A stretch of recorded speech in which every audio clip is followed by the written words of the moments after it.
हे दुर्दैव आहे की महाराष्ट्रामध्ये एकीकडे आपण महाराष्ट्र दिन साजरा करत होतो आणि दुसरीकडे अशी बातमी आलेली आहे की वर्दीची भीती राहिलीच नाही.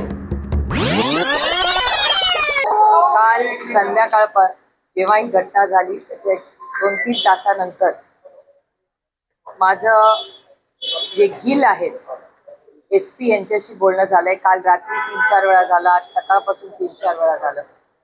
आणि जी विकृती म्हणजे दुर्दैव आहे की महाराष्ट्रामध्ये एकीकडे आपण महाराष्ट्र दिन साजरा करत होतो आणि दुसरीकडे अशी बातमी आलेली आहे. या नराधामाला फास्ट ट्रॅक कोर्टमधून तातडीने फाशी झाली पाहिजे ही आमची सगळ्यांचीच मागणी आहे. अतिशय गलिच्छ म्हणजे माणुसकीला लाजवणारी ही सगळी जी कृती आहे याच्यासाठी आपल्याला आठवत असेल एक काळ असा होता जेव्हा उद्धवजींचं सरकार होतं तेव्हा एक शक्ती कायदा आपण आणला होता. तो पासही महाराष्ट्र सरकारने एक मताने केला होता. तो दिल्लीला पाठवला पण दिल्लीला तो भारत सरकारने चर्चेलाही आणलेला नाही. त्यामुळे दुर्दैव आहे. माझी हात जोडून भारत सरकार आणि महाराष्ट्र सरकारला विनंती आहे की महिला सुरक्षिततेबद्दल याच्याबद्दल प्राधान्य, नागरिकांची सुरक्षितता हा मूलभूत अधिकार आहे. त्यातून या चिमुकलीवर जे झालेलं आहे 3-4 महत्वाच्या गोष्टी मी मागेही माननीय मुख्यमंत्र्यांचा अतिशय विनम्रपणे विनंती करतो. राजकारण होत राहील, हा राजकारण करायची ही वेळही नाही. मी हात जोडून महाराष्ट्राच्या माननीय मुख्यमंत्र्यांना विनम्र विनंती करते की आमच्या नसरापूरला इथे एक पोलीस चौकी, त्या पोलीस चौकीमध्ये पोलीस यंत्रणा अपेक्षित अशी नाही. त्याच्यानंतर पेट्रोलिंग सातत्याने आम्ही म्हणतोय महिला पोलिसांचं पेट्रोलिंग वाढवा.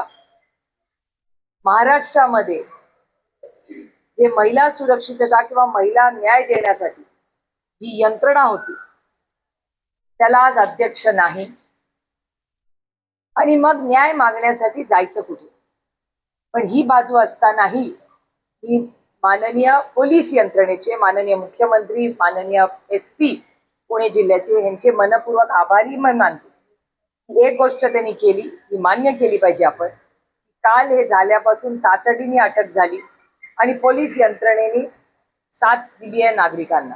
पण ह्याच्यात आम्ही समाधानी नाही. याचं कारण असं ज्या क्रूर पद्धतीने ही हत्या झाली या घटना कुठेही होता कामा नये. आणि महत्वाचा प्रश्न आहे की हा या माणसाच्या नराधामाचा 3रा गुन्हा होता.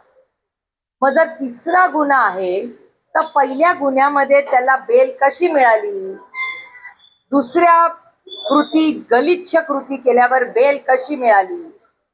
आमची लेक एवढी गोड चिमुरडी, आमची लाडकी, तिची हत्या होईस्तोवर थांबलं होतं का महाराष्ट्राचं सरकार? काल पोलिसांनी अतिशय यंत्रणा लावली पण हीच यंत्रणा जर पहिल्याच गुन्ह्यानंतर या नराधामाला फाशी मिळाली असती तर पुढच्या 2 महाराष्ट्राच्या लेखी वाचल्या नसत्या का? त्यामुळे मला महाराष्ट्र सरकारला हात जोडून विनंती करायची आहे की आम्हाला फास्ट ट्रॅक कोर्ट हवाय आणि या नराधामाला तातडीने फाशीची शिक्षा ही झालीच पाहिजे. आणि महाराष्ट्राने प्राधान्य सुरू करा आणि देशाला दाखवा की जर महाराष्ट्रात कुठल्याही महिलेशी किंवा कुठल्याही नागरिकाशी अशी गलिच्छ कृती कोणी केली तर त्याला तातडीने फाशीची शिक्षा हे राज्य देईल. हा एक मेसेज हे अपेक्षित आहे आम्हाला महाराष्ट्राच्या सरकारकडून. आश्वासन नकोय आम्हाला ऍक्शन पाहिजे. माननीय मुख्यमंत्र्यांनी मंगळवारी वेळ दिली आहे. आम्ही सगळे नागरिक इथले ग्रामस्थ जाणार आहेत माननीय मुख्यमंत्र्यांना भेटायला. त्याच्यामुळे ते स्वतः वकील आहेत आणि ते राज्याचे गृहमंत्री आहेत. आमची अपेक्षा आहे त्यांच्याकडून. अतिशय विनम्रपणे मी माननीय मुख्यमंत्र्यांना विनंती करते की त्यांनी आम्हाला न्याय मिळवून द्यावा. हे वर्दीची भीती राहिलीच नाही. ही विकृती कशी वाढते या वर्दीचा सार्थ अभिमान आम्हाला आहे. महाराष्ट्राच्या पोलिसांना मला सार्थ अभिमान आहे. पण मग त्या वर्दीची का भीती राहिली नाही सामान्य माणसाला या विकृतीला? म्हणून काहीतरी ऍक्शन घेणं गरजेचं आहे आणि ते केलं पाहिजे. पण ह्याचा पाठपुरावा आम्ही सगळे मिळून करणार आहोत. आणि जोपर्यंत या मुलीला न्याय मिळत नाही, त्या कुटुंबाला न्याय मिळत नाही, आम्ही स्वस्थ बसणार नाही. आणि अर्थातच आता आम्ही माहिती घेतोय. मी एसपी नाही विचारलं, एसपी माहिती घेत आहेत की आधीच्या 2 गुन्ह्यानंतर ह्याला बेल मिळालीच कशी. या माणसाला त्यांच्या गावातून बाहेर काढून टाकलेलं आहे, हाकलून दिला होता त्याला गावातून. मग जर गावातून हाकलून दिलेला माणूस आपल्या नसरापूरमध्ये आलाच कसा, पोलिसांनी का लक्ष दिलं नाही, एक तर त्याला बेलच कशी मिळाली, हाच पहिला मुद्दा आहे. तेच मी तुम्हाला म्हणले ना, मी अखिलशी माझं बोलणं झालेलं आहे. हा प्रश्न पूर्णपणे रास्त आहे. माझं एसपी पुणेशी सविस्तर या विषयावर बोलणं झालेलं आहे आणि जेव्हा माननीय मुख्यमंत्र्यांना आम्ही मंगळवारी भेटू तेव्हा हा मुद्दा पुन्हा आम्ही मांडणार आहे आणि आजच मी माननीय मुख्यमंत्र्यांना या विषयाचं पत्र लिहिणार. अनेक गोष्टी आहेत, ज्या गॅप्स आहेत, ज्या चुका झालेल्या आहेत.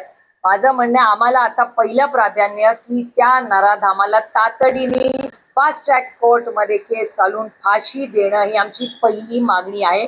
आणि ही घटना आता नसरापूरला झाली की परत कधीही आपल्या महाराष्ट्रामध्ये होऊ नये याच्यासाठी जी काही यंत्रणा लावावी लागेल त्याच्यात माननीय मुख्यमंत्र्यांनी जातीने लक्ष घालावं. आता आजच प्रशासनाची आम्ही खूप फॉलोअप घेतोय, त्यामुळे पुढचे 15 दिवस कसे जातील हे आता माननीय मुख्यमंत्र्यांनाही मंगळवारी भेटलं आणि एसपींशी आम्ही सगळे बोलतोय. एसपीने आम्हाला शब्द दिलाय की आम्हाला फास्ट ट्रॅक कोर्ट आणि तातडीने न्याय देतील. त्याच्यामुळे आपण एक आठवडा 2-4 दिवसाची वेळ पोलिसांना देऊ आणि पोलिसांना आम्ही आमच्या अटी शर्ती सांगितल्या आहेत. आम्हाला या नराधामाला तातडीने फाशी दिली पाहिजे ही आमची मागणी आहे. अर्थातच म्हणजे लोकांची नाराजी चीड ही रास्तच आहे ना. बरोबर आहे जी मागणी आहे लोकांची. काय पद्धतीने त्या मुलीची हत्या झाली, अशी काही बात फासतीये माणूस की, आणि दुर्दैव आहे. आता माननीय मुख्यमंत्र्यांशी बोलणार आहोत आम्ही परवाच्या दिवशी. परवा आमची मीटिंग आहे, मग त्यांना आम्ही या सगळ्या गोष्टींची माहिती देणार. शक्ती कायदा ही रोजची मागणी पूर्णपणे रास्त आहे. शक्ती कायद्याची अंमलबजावणी ही झालीच पाहिजे ही आमची मागणी. त्याचा फॉलोअप आम्ही सगळे मिळून एकत्र मिळून मुलीला न्याय दिल्याशिवाय आम्ही स्वस्थ बसणार नाही.